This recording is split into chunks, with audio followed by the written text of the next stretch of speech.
지난주 이재명 대표에 대한 1심 판결 이후 민주당에선 이 대표 변호인단의 전관 투입을 검토해야 한다는 목소리가 나오는 등 2심 방어전에 총력을 기울이는 모습입니다. 국민의힘은 이 대표 사법 리스크를 부각하는 동시에 민생 행보에 집중한다는 이른바 투트랙 전략으로 나섰는데 당원 게시판 논란이 단일 대우를 깰 수 있는 뇌관으로 남아 있습니다. 국회 취재기자 연결합니다. 김다연 기자. 네, 국회입니다. 네, 일단 민주당에서는 이 대표 재판 대응책을 고심하는 분위기라고요?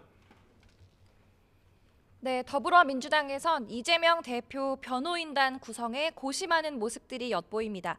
일각에선 당 예산을 투입해 변호인단을 꾸리거나 전담팀을 구성해야 한다는 등의 얘기도 나오고 있는데요. 이에 이 대표 측 관계자는 YTN과의 통화에서 정해진 건 없고 여러 의견이 오가고 있다고 설명했습니다. 다만 이 대표가 1심에서 예상보다 무거운 형을 받은 만큼 변호 논리가 무너진 상황 아니겠느냐며 전관 출신을 들이는 방안도 언급되고 있다고 전했습니다. 그런가 하면 민주당은 오는 28일 재표결이 예상되는 김건희 여사 특검법을 고리로 공세를 펼치고 있습니다. 아침 회의에서는 이 대표에 적용된 기준으로 김건희 여사 죄를 심판한다면 최소 무기징역까지도 나올 거란 말까지 나왔는데요. 박찬대 원내대표는 특검이 위헌이라는 여당 주장은 궤변이라며 최순실 국정농단 사건 당시 특검 후보자 추천권과 임명 방식은 국회 입법 재량이라는 헌법재판소 판단이 있었다고 지적했는데 회의 발언 들어보시겠습니다.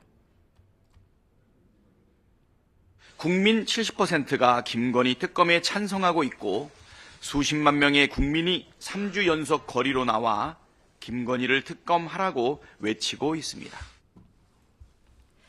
당 안팎에선 지난 주말 비명계가 움직이면 당원과 함께 죽일 것이라는 최민희 의원의 발언을 두고 파장이 계속되고 있습니다.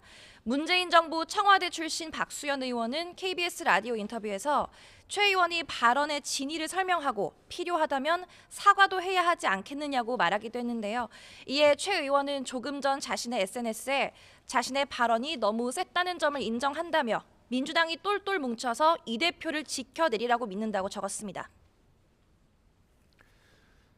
네, 여당 상황도 알아보겠습니다. 여당은 이른바 투트랙 전략을 유지한다는 계획이죠?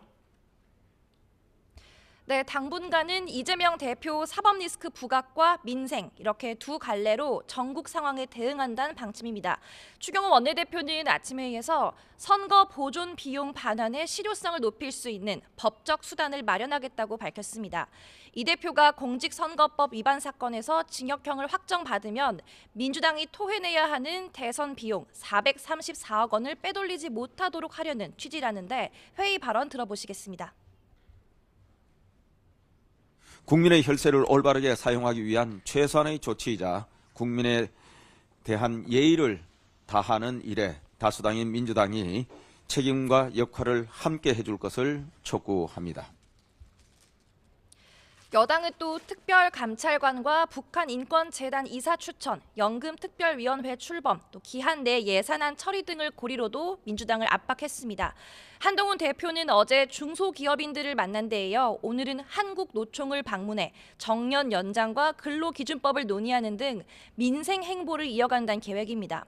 당 일각에서는 모처럼의 단일 대우 기류 속 당원 게시판 논란의 불씨가 살아날까 예의주시하는 모습입니다.